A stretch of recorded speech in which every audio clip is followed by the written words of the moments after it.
What is going on, everybody? It is Lay the House where I'm here, and I'm sharing my daily fantasy and sports betting picks and plays for this Friday, July 26th. We're focusing on baseball today. If you want to see my plays for the first round of Olympic basketball games, you could check out my video I posted last night with a ton of plays in Underdog Fantasy for the Olympics for this upcoming weekend. But for baseball today, pretty much every single team plays. There's a lot of value on the board for Underdog, for Prizepicks, for Sleeper, and then there's good value on Fliff and Hard Rock as well. So we're going to have a lot of action today, and hopefully we can come up with some winners. As always, let's take a recap of how yesterday went for us. So for me, it didn't go the best. We head over to my results tab. I went 2 out of 3 on this one with Henderson, Bogarts, and Rooker. Rooker hit a home run in the first inning. That was dead right away. As soon as Rooker hit the home run after winning these other two plays, it happens.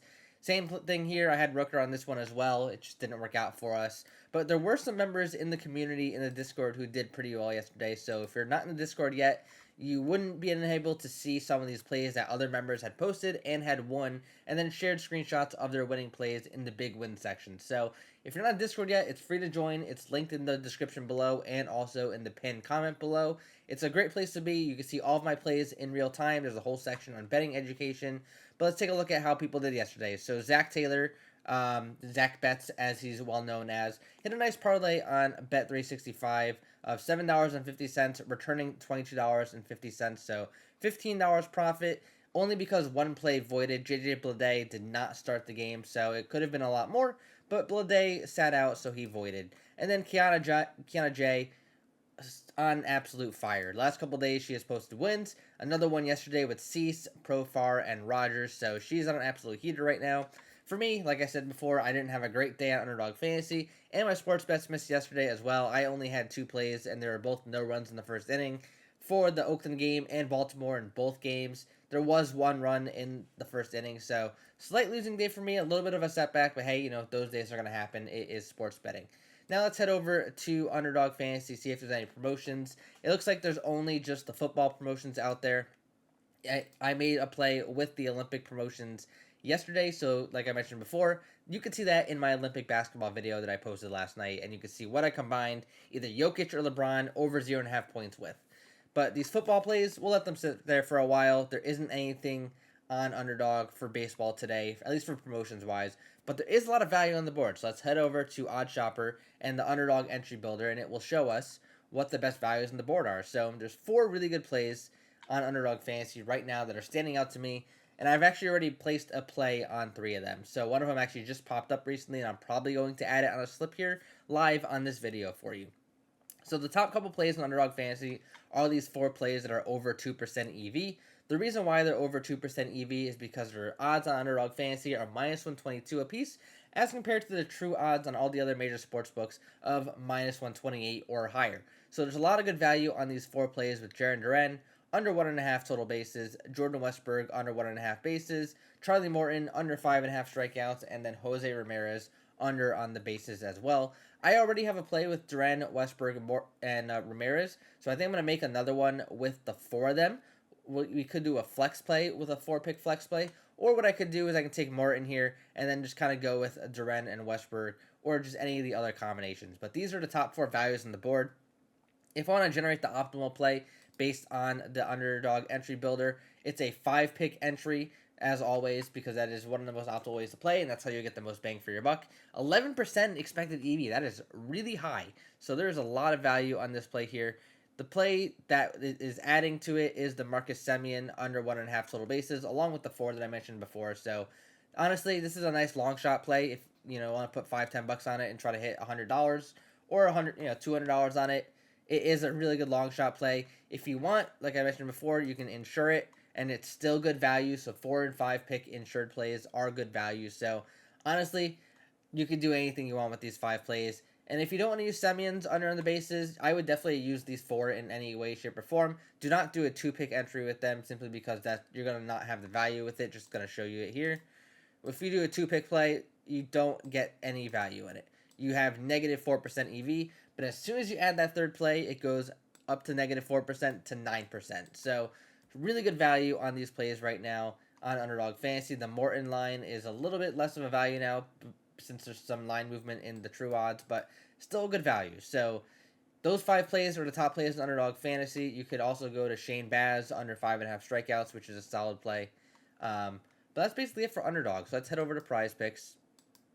Since it is Flex Friday, and you want to opt into their Flex Friday promotion before making you play on Prizepicks today, so you can make sure you get your free play.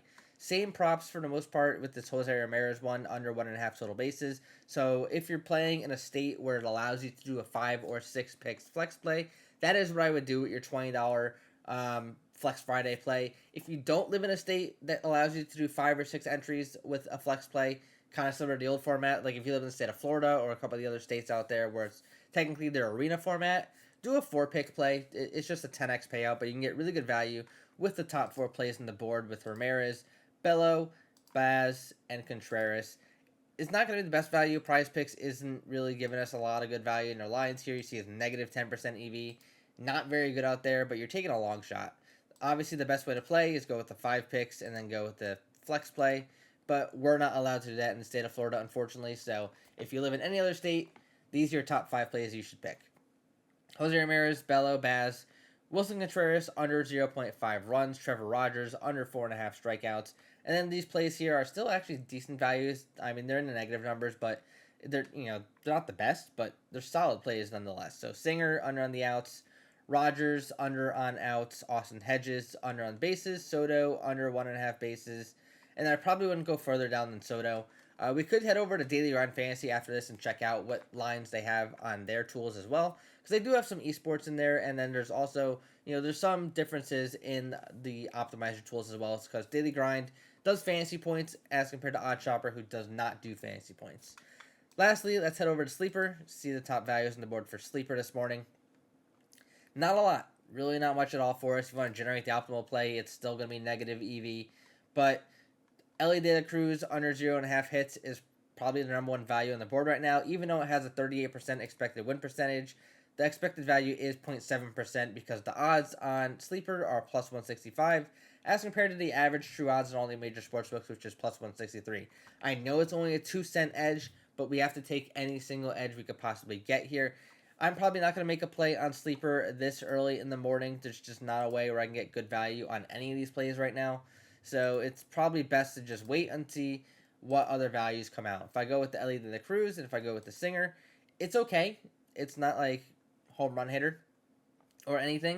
And then if you want to go with Kirby, you can get, basically an even EV play, which is fine. I'm okay with that.